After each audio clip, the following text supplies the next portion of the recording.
Bismillahirrahmanirrahim. Ila hadratin nabiyina al-Mustafa Muhammad sallallahu alaihi wasallam wa alihi wa ashabihi wa dhurriyyati wa man tasaba ilayhi. Wa ila hadrati muallifi kutubina sunnah al kitab. Ila hadrati masyayikhina sunnah wa abaina wa ummatina wa jiddatina wa jaddatina wa usulina wa furu'ina wa man lahu kun alaina. Al-Fatihah.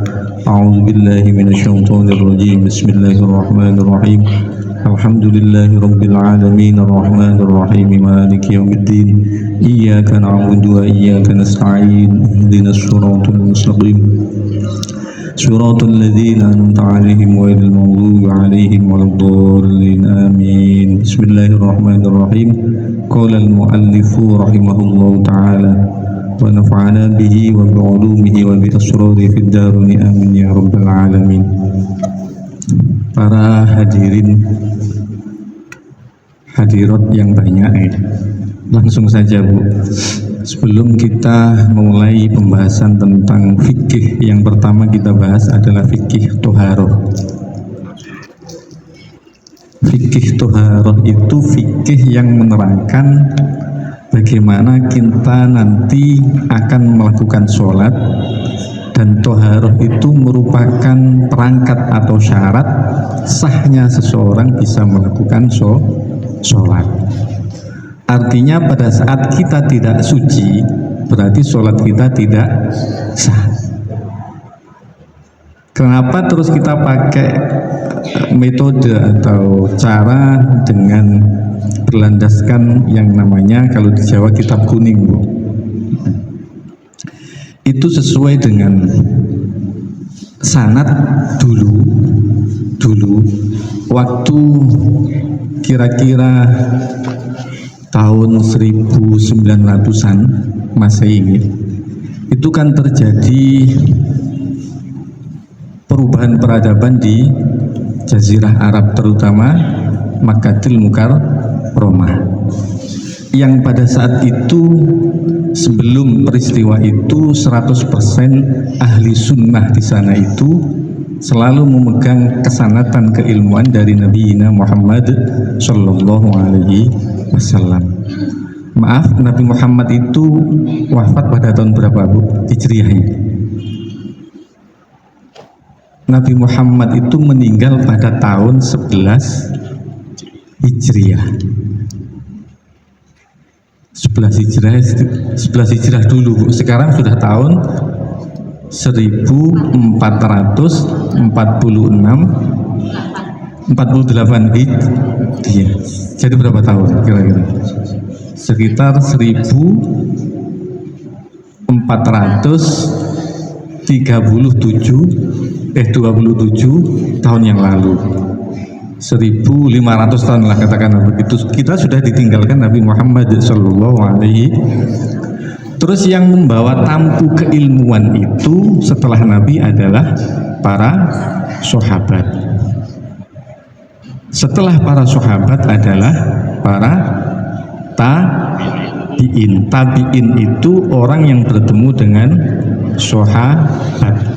Setelah tabi'in baru tabi'in. Tabi'in itu era di mana seseorang yang bertemu dengan sahabat itu digurui oleh tabi'in. Artinya keilmuan kita itu bukan keilmuan yang terpatahkan oleh zaman yang tidak ada. Umpamanya saya punya guru Ari punya guru terus sampai kepada baginda Nabi Muhammad Sallallahu Alaihi Wasallam. Dan yang dipakai metode pada saat itu adalah dengan memakai kitab yang seperti ini. Maaf nih, seperti Ari lah. Makanya maaf sekali, kalau seperti kitab, kita kan sering dengar yang namanya Sahih Bukhari Muslim hadis. Imam Bukhari Muslim itu terlahir kira-kira pada tahun 1195 Hijriah. Imam Syafi'i, Imamuna, karena kita banyak yang bermadzhab Syafi'i, itu lahir pada tahun 1000 Hijriah. Bisa dicerna, Bu? Artinya kurun Imam Bukhari itu di bawah mazhab yang kita pakai pada hari ini, bukan kebaliknya, ya Bu. Jadi mazhab yang kita pakai itu adalah mazhab yang pernah dipakai oleh Imam Bukhari, pengarang dari kitab Bukhari Muslim, yang seluruh hadisnya yang tertera dalam kitab itu adalah hadis yang sahih. Jadi jangan terbalik. Imam Bukhari itu gurunya Imam Syafi'i, tidak terbalik. Karena selisih usia Imam Syafi'i sama Imam Bukhari itu sekitar 44 tahun. Berarti seperti saya sama anak yang baru lahir, katakanlah begitu. Nah, betul. Sehingga kita kembali lagi pada saat perubahan peradaban pada hari itu, sehingga muncullah yang namanya hari ini adalah kerajaan Saudi Arabia. Saudi Arabia itu dulunya tidak ada sebelum kira-kira tahun 1900 Masehi, gitu. Karena ada sebuah pergolakan dan akhirnya terjadilah peristiwa besar. Ulama-ulama yang ada pada saat itu semua dibunuh karena hanya sebuah kepentingan politik untuk mendirikan sebuah kerajaan yang sampai sekarang namanya Saudi Arabia. Pendirinya adalah Pak Saud. Dan itu dikokohkan oleh seorang ulama, seseorang katakanlah ulama yang mengokohkan beliau sehingga beliau menjadi seorang raja pada hari ini, yang terkenal dengan Imam Hasan al-Banna. Sehingga setelah itu kitab-kitab seperti ini karena terjadi pergolakan yang begitu besar, ulamanya semua dibunuh, hilanglah di Saudi Arabia, Makkatul Mukarramah. Alhamdulillah pada saat itu banyak orang-orang Indonesia, termasuk satunya Syekh Khotib Sambas dari Kalimantan ada, dari Padang ada, itu banyak orang-orang Indonesia termasuk orang-orang Jawa. Syekh Mahfud Termas itu berguru di Makkah sebelum terjadi pergolakan perubahan peradaban. Sehingga karena beliau sudah mengenyam banyak pendidikan di sana, pulanglah beliau ke Indonesia dengan ilmu yang tersanadkan sampai Nabi Muhammad Shallallahu Alaihi Wasallam. Makanya kalau kita hitung-hitung, Bu, Islam yang benar-benar tersanadkan sekarang tidak di sana, akan tetapi di Indonesia. Karena dipertahankan dengan pondok pesantren yang berahli sunnah wal jamaah. Betul, Bu. Dados Jawa. Jadi karena saya itu orang Jawa, jadi artinya ilmu agama atau ilmu yang tersanadkan murni dari Nabi sampai hari ini banyak tersimpan di Indonesia. Kita tidak khawatir, orang Indonesia tidak, sebaliknya.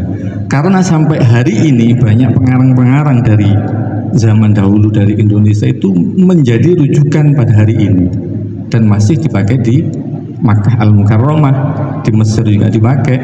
Salah satunya adalah kitab karangan Syekh Mahfud Termas, termasuk Imam Nawawi dari orang Indonesia, Bu, yang rata-rata adalah mazhabnya Syafi'iyah sesuai dengan yang ada di Indonesia hari ini. Metode yang dipakai ya seperti ini, karena ini adalah metode yang persis dengan Al-Quran dan hadis. Seandainya dulu tidak ada ulama, tidak sampailah Al-Quran hari ini yang seperti kita baca itu sampai ke kita. Kemarin sudah saya singgung, Al-Quran itu tidak tertulis waktu dulu, tertulis pun dengan ejaan kita masing-masing.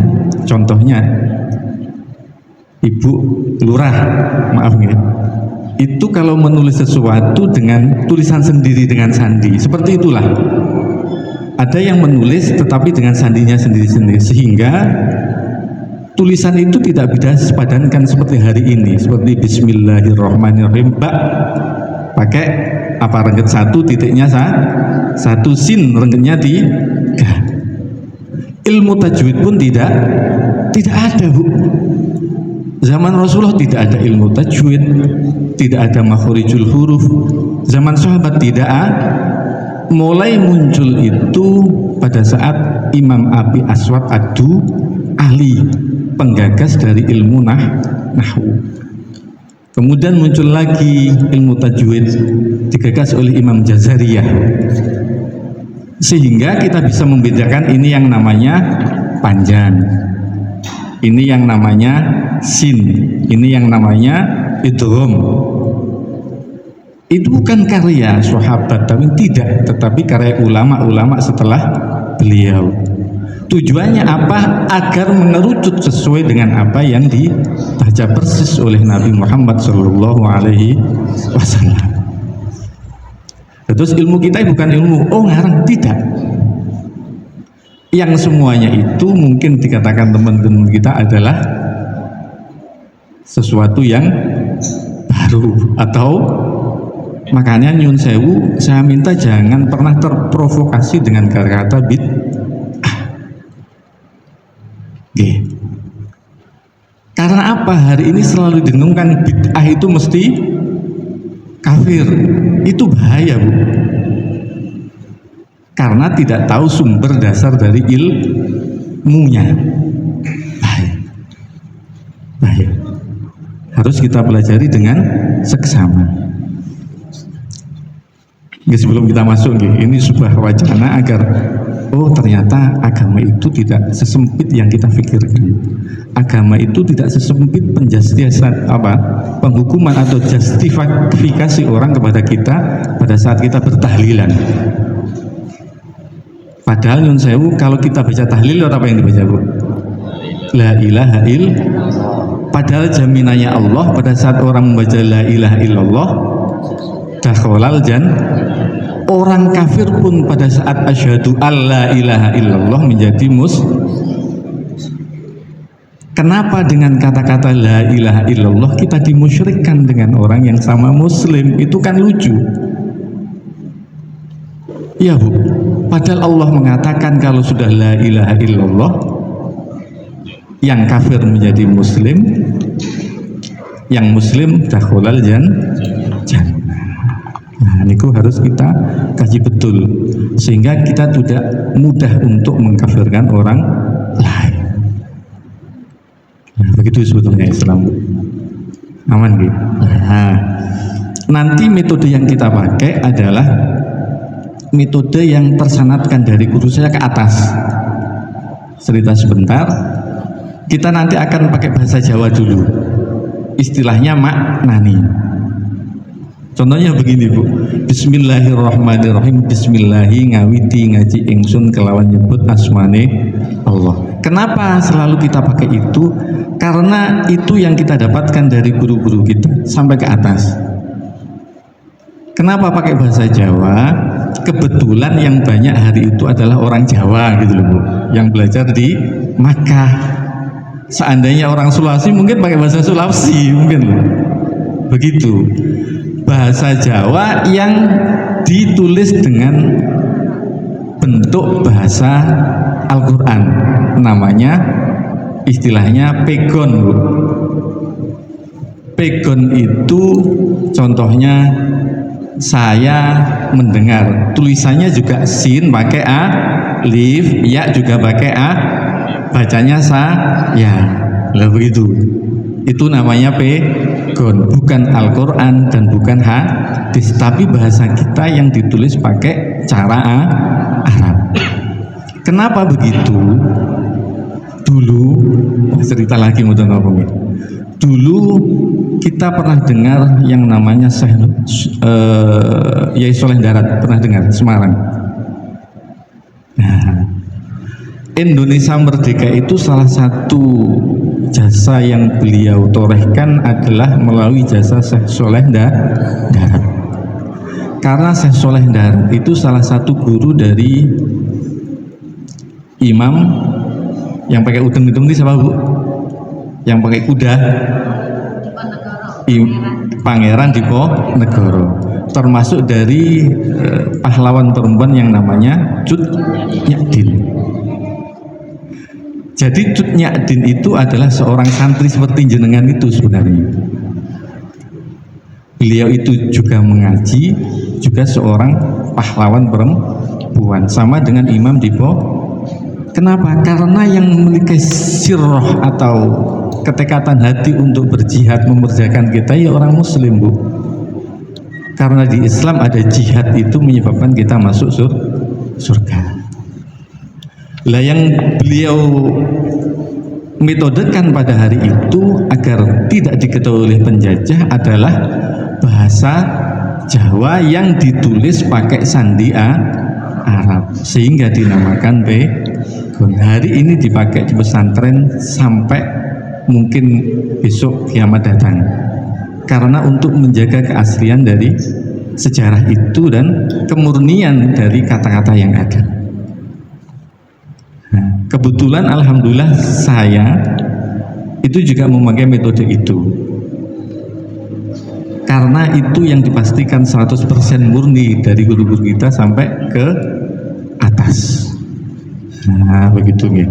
Seperti ini saya baca contohnya, Kitab Toharoti. Sebenarnya dalam rangkaian kitab yang ada itu tidak ada artinya, karena untuk memudahkan pelajaran baru diartikan dalam makna Jawa atau bahasa Indonesia yang ditulis pakai Arab.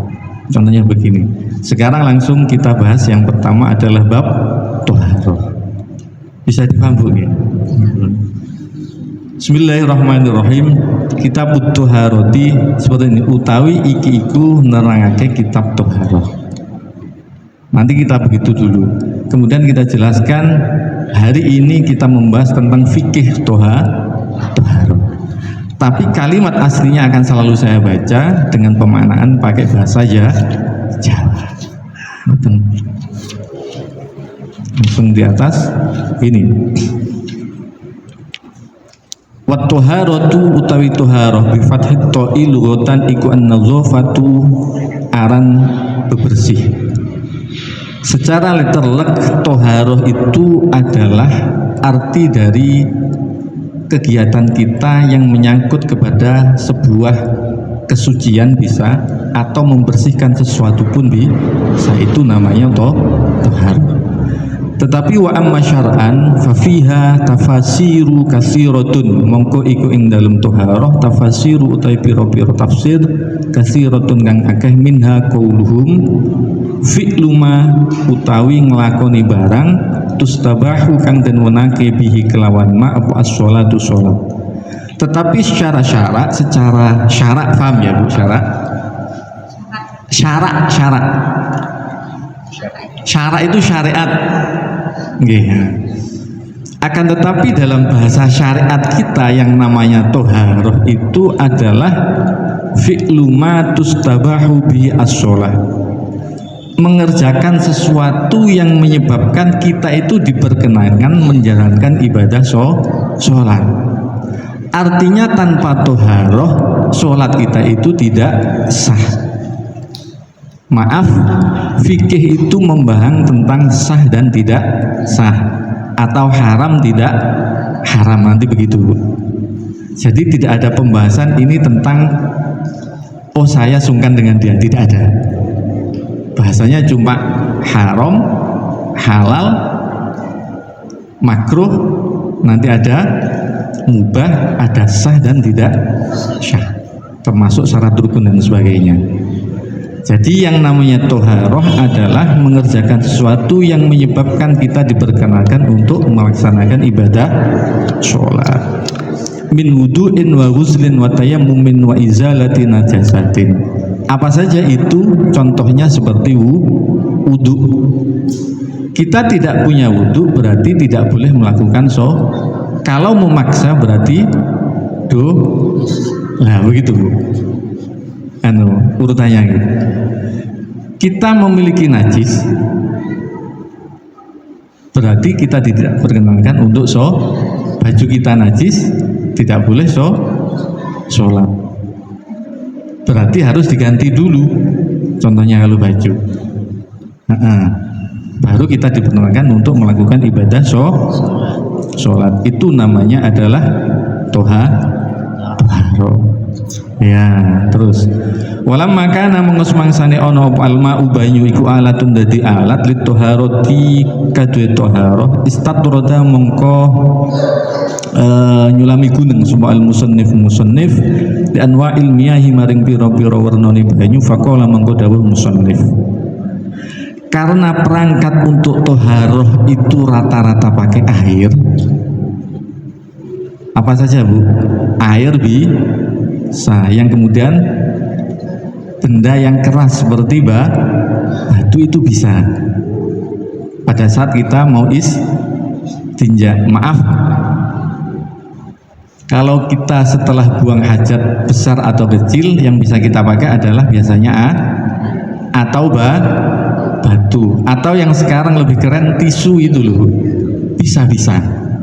Dengan catatan kita harus tahu caranya. Nanti dibahas di belakang. Yang pertama kita bahas adalah alat yang namanya air. Air mana saja yang bisa kita gunakan untuk bersuci? Nanti dijelaskan. Kita itu hari ini mengambil yang sudah jadi, Bu. Bukan sesuatu yang perlu kita kaji lagi.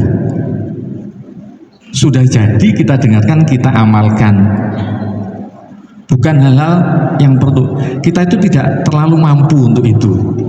Mengkaji terlalu sulit karena banyak disiplin ilmu yang harus kita pelajari. Karena bahasa Arab itu yang pertama harus kita kaji adalah ilmu nahwu, yang kedua sorof namanya, yang ketiga mantek, yang keempat balaghah. Banyak yang harus kita kaji, dan itu butuh waktu yang lama. Kalau nahwu itu bicara tentang belakang ini contohnya huwallahu atau huwallahi, contoh atau huwallaha, itu kita baca gimana? Itu urusannya nahwu. Apa namanya, morfologi atau apa itu bahasanya? Iya Bu.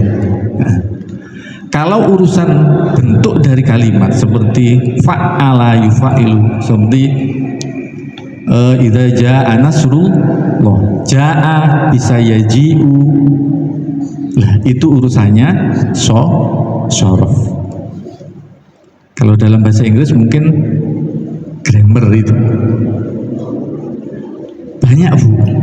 Setelah masuk itu, paham tentang itu, baru kita masuki bab lain mengenai mantek dan balaghah. Sulit Bu, bukan sulit sebenarnya kalau kita pelajari, tidak.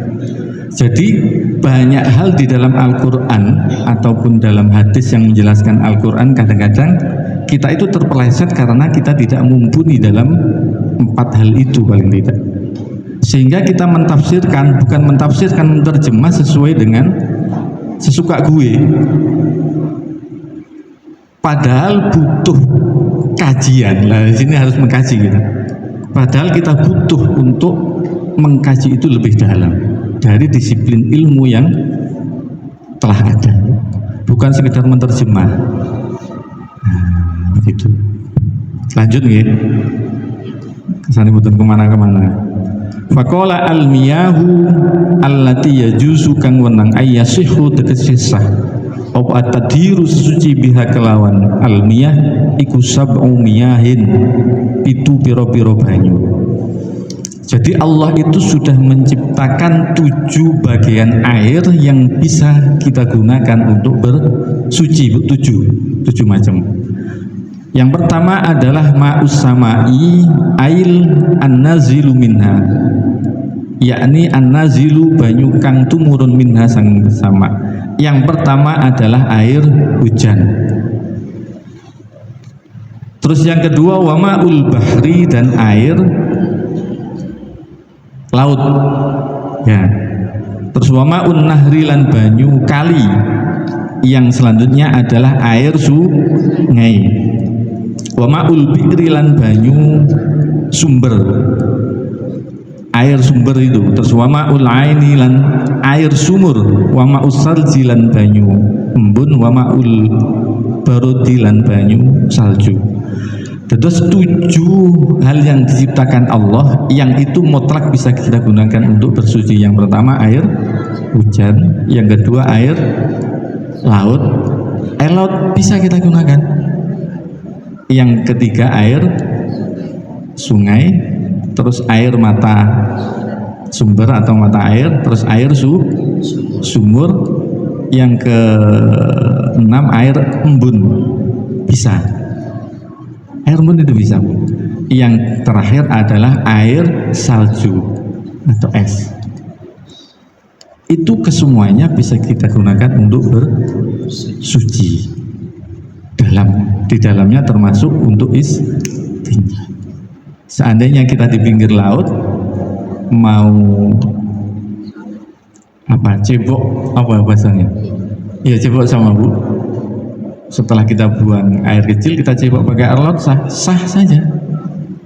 Karena itu bisa digunakan. Di gunung sah saja pada saat kita gunakan air embun. Dikumpulin kemudian kita pakai. 7 air itu yang bisa digunakan untuk bersuci. Nah, lanjut sedikit. Jangan terlalu lama Bu ya. Berapa menit? Sampai jam berapa? 9. Wih, 9. Tidak terlalu lama.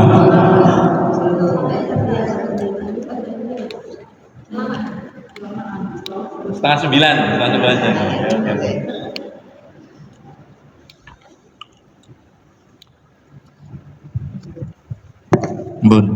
Itu 7 ciptaan Allah yang mutlak diberikan kepada kita dan kesemuanya bisa kita gunakan untuk memasukkan toharoh atau bersuci. Berarti kayak air di sawah itu bisa. Nah, maksudnya begitu. Lah terus nanti dari 7 itu akan dibedakan menjadi 4 bagian.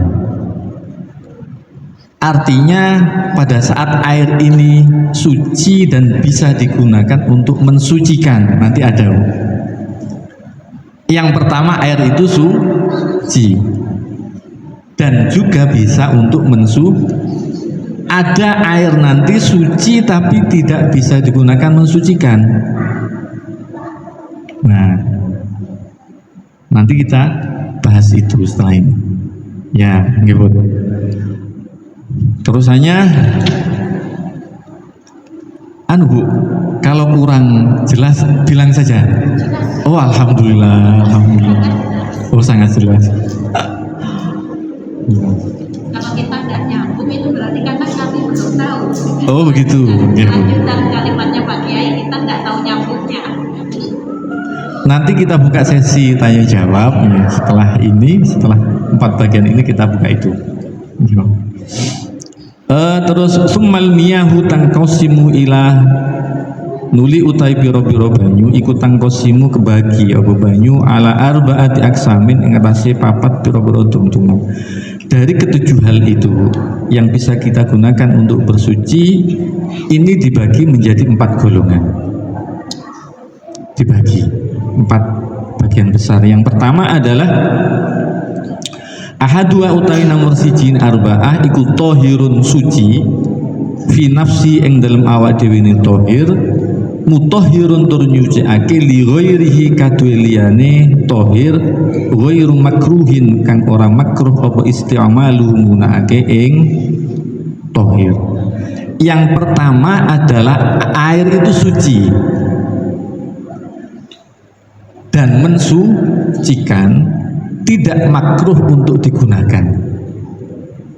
Contohnya begini Bu, kita kalau mandi air yang dari keran itu suci, bisa digunakan mensucikan atau contohnya istinja bisa. Itu yang pertama, dan tidak makruh untuk digunakan. Pada saat kita nyaman-nyaman saja hari ini, kita wudhu di masjid kan tidak makruh. Karena apa? Airnya itu nyaman tidak memberikan efek samping kepada badan kita. Itu yang pertama. Suci, mensucikan, tidak makruh untuk digunakan. Itu yang pertama. Wasani utai kang nomor loro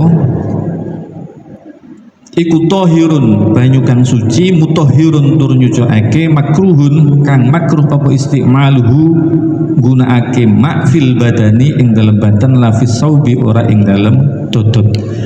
Yang kedua, air itu suci, mensucikan, tetapi makruh untuk kita gunakan. Contohnya air yang panas. Kalau kita gunakan, lecetlah badan kita. Itu suci, mensucikan, tapi makruh untuk kita gunakan untuk badan. Tetapi untuk dibuat mensuci bisa air panas. Paham Ibu? Nah itu. Yang kedua begitu. Suci, mensucikan, tetapi makruh untuk kita gunakan langsung ke badan kita. Artinya pada saat kemakruhan itu hilang, bisa kita gunakan. Air panas contohnya. Kalau sudah tidak panas berarti bisa kita atau air hangat-hangat kuku. Contohnya pada saat cuaca begitu dingin, kita mandi wajib umumnya kita kan sudah bergerak semua pakai air hangat atau wudhu pakai air hangat bisa.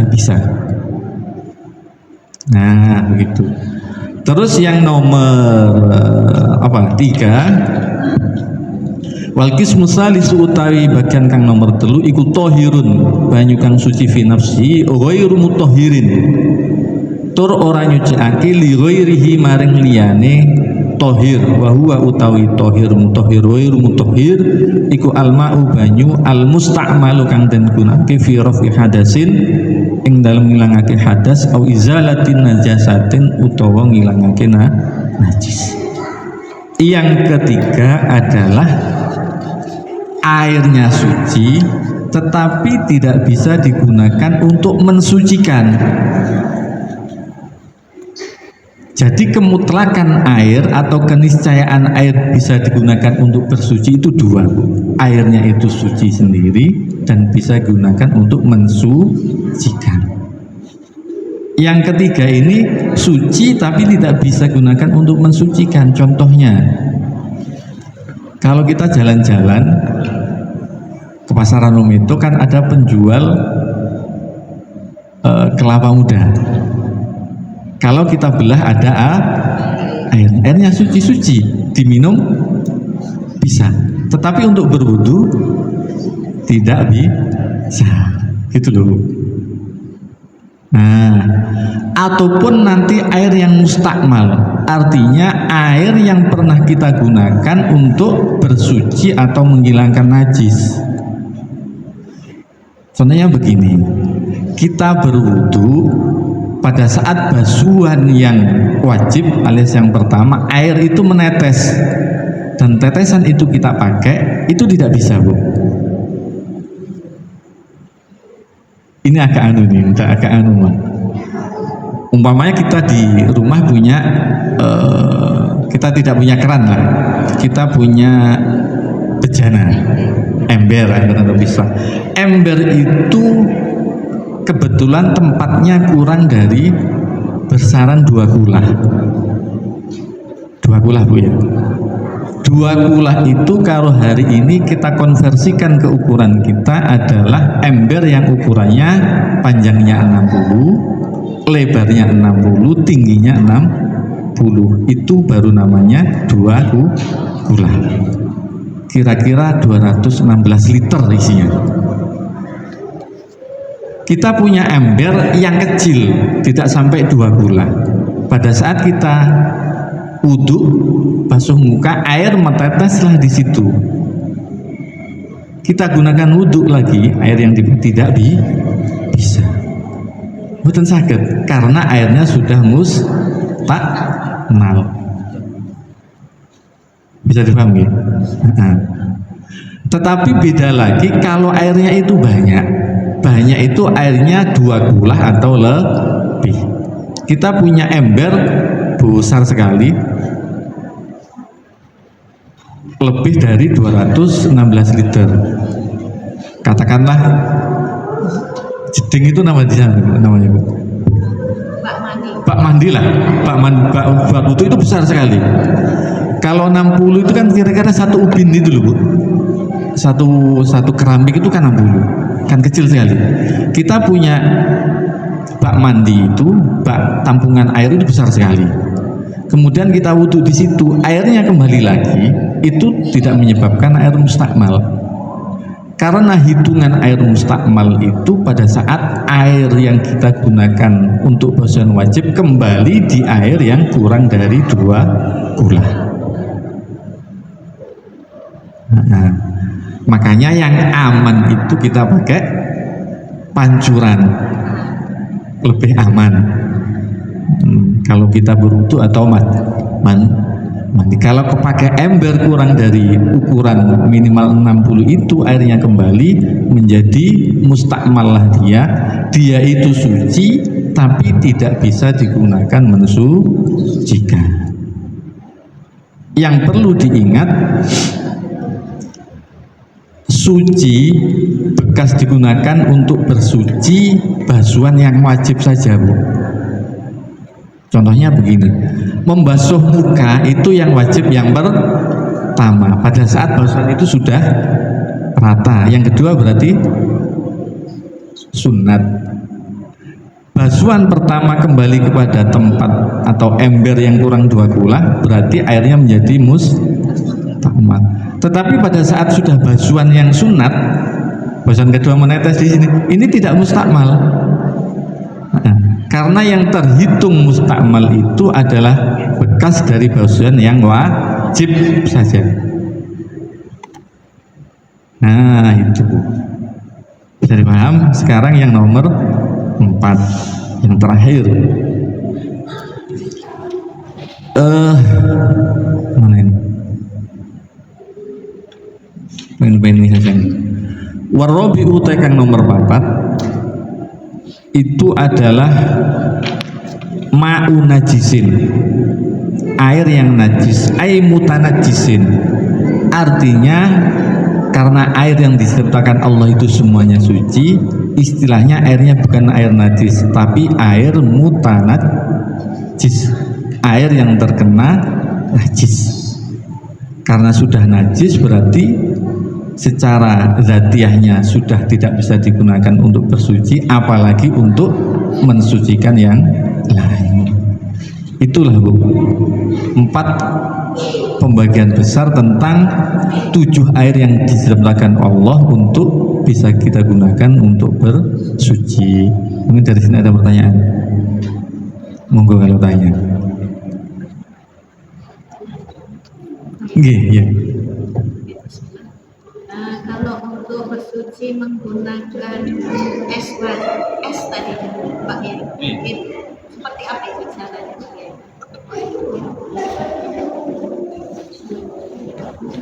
Kalau di sini harus mencair dulu Bu. Yang penting ada alirnya. Kalau di nganu kan ya seperti itulah gambarnya. Ya tidak patuh. Ya. Ada tetesannya begitu. Ya, bisa digunakan juga untuk berwudu. Bisa. Berarti seperti di Eropa itu kan, airnya sebenarnya mencairi, ditunggu, kemudian baru kita pakai. Ya, sama. Silakan Bu. Enggak apa-apa Bu. Enggak. Kita anu saja. Artinya begini loh Bu. Jenengan itu apa? Ya wis, ibu-ibu sama kita itu sama, cuma kebetulan saya yang belajar lebih dulu. Kalau seandainya kita sama-sama belajar sama ya sama saja, cuma kita lebih dulu gitu aja. Dan hal ini wajib, alhamdulillah saya sampaikan ke jenengan, ke ibu-ibu semua, karena berkaitan dengan syarat hukum dari agama yang harus tersampaikan. Soalnya saya simpan sendiri, wah malah dosa saya. Gitu. Ada pertanyaan dari sini? Iya. saya mau tanya. Nggak pakai anu biar di bawah. Habis mandi kiai, apakah bisa kita langsung berwudu? Oh ya. Maksudnya mandi wajib? Iya, tidak mandi, ya mandi. Mandi biasa? Ya, mandi Oh biasa. ya. Ya, mandi biasa kita langsung wudu. Nggak laba dan nggak pakai handuk gitu lah. Oh bisa Bu. Maaf, tadi saja kan kita itu dan saya. Kita masih bingung. Kita itu. Bisa saya, bisa semuanya. Oh bisa itu nih. Bergantung konteksnya Pak Kiai. Oh ya. Kita tadi kan bahas fikih itu tidak membahas tentang tidak enak dan tidak enak, tentang perasaan maksud saya. Ya, yang dibahas adalah tentang sah tidak sah. Nanti bahasan tentang enak dan tidak enak itu maksudnya keadabiah kita kepada Allah Subhanahu wa Ta'ala. Berarti seandainya kita mandi, kita maaf kalau perempuan tidak pakai kemben pakai baju, kemudian kita wudhu sah-sah saja, asalkan sesuai dengan tuntunan yang tidak elok itu kita tidak beradab di hadapan Allah. Tidak adab itu tidak pantas lah, walaupun itu sah saja. Seperti pada saat kita setelah mandi wudhunya di toilet sah Bu. Tetapi pada dasar toilet biasanya kita kalau mau wudhu kan Bismillahirrahmanirrahim. Kita ucapkan Bismillah itu yang tidak elok karena di toilet. Berarti pada saat kita tidak ucapkan Bismillah di dalam hati sah-sah saja. Maksudnya begitu nih, lah begitu. Ya, yes. Tidak apa-apa.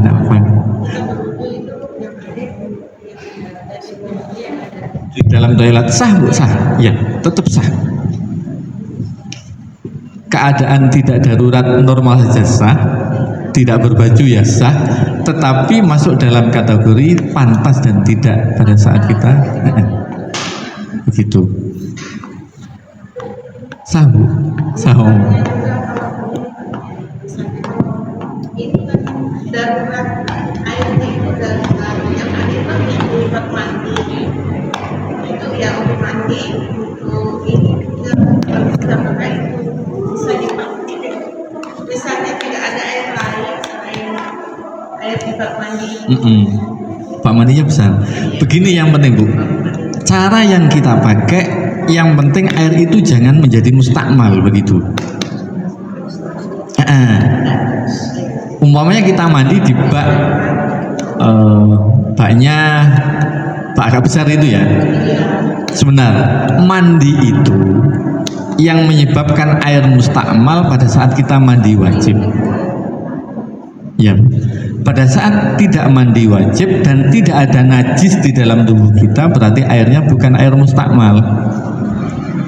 Yang perlu diperhatikan di sini, air mustakmal itu adalah air yang pernah kita gunakan untuk menghilangkan hadas, baik hadas besar atau hadas kecil. Hadas kan ada dua Bu ya. Kalau hadas besar menyebabkan kita itu wajib mandi, kalau hadas kecil menyebabkan kita wajib wudhu. Selama tidak digunakan untuk itu, berarti airnya tetap suci, mensucikan. Kalau kasusnya tadi di dalam bak kita gunakan untuk mandi tapi bukan mandi wajib semuanya, dan tubuh kita tidak ada najis, apakah kalau kembali ke tempatnya menjadi air mustakmal? Tidak. Bisa dipaham Bu? Ya. Tetapi pada saat kita mandi wajib, air itu kembali di situ, itulah yang dikatakan menjadi air mustakmal. Nah, ya. Pintar-pintar kita untuk itu menggunakan airnya. Contoh kita wudhu pakai air segini, bisa-bisa sah saja. Yang penting kita tahu caranya. Nanti dibahas. Kalau dalam wudhu istilah aja huslul wajib. Makanya ini loh Bu, begitu pentingnya warisan para ulama seperti ini. Jangan sedikit-sedikit kita kembali pada Al-Quran dan hadis. Maaf, ada Al-Quran contohnya ya, ambilkan Al-Quran itu contoh begini, contoh konkret, ambil satu.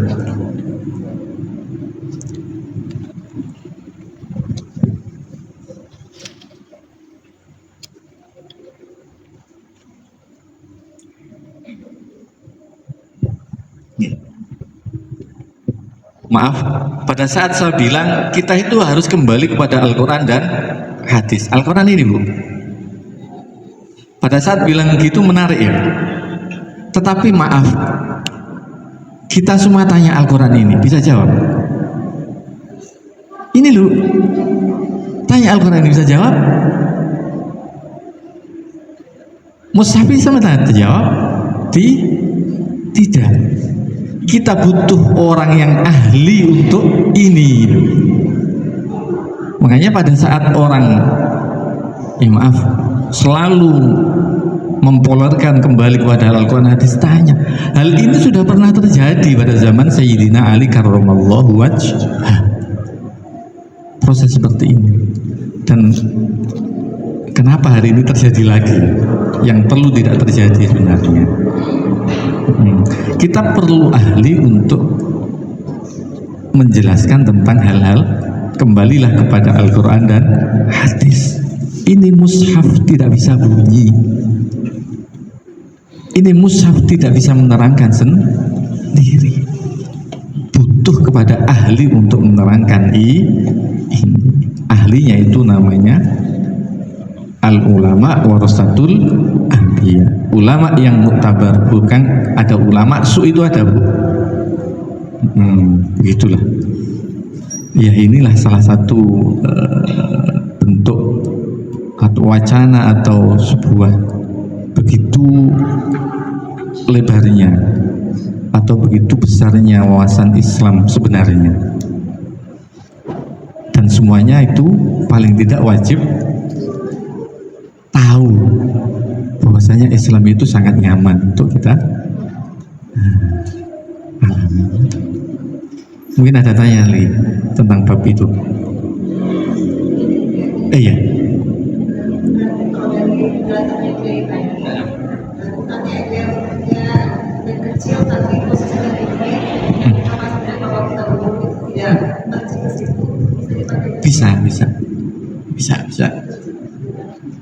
Bisa.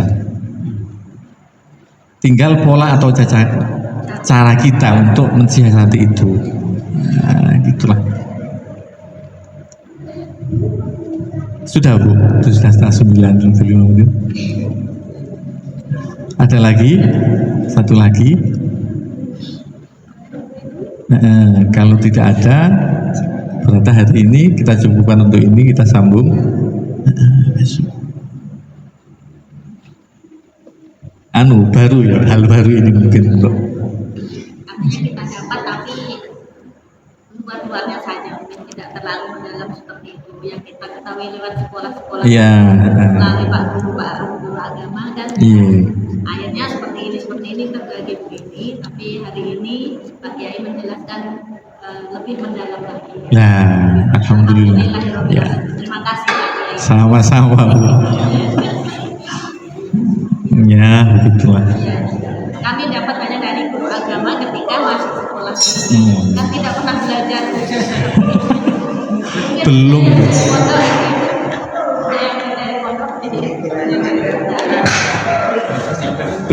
Belum toh. Kebetulan belum. Alhamdulillah. Malam hari ini Bu Lurah membersamai kita. Iya, terima kasih. Kita Bu, apa itu namanya? Warganya Bu Lurah berarti ya.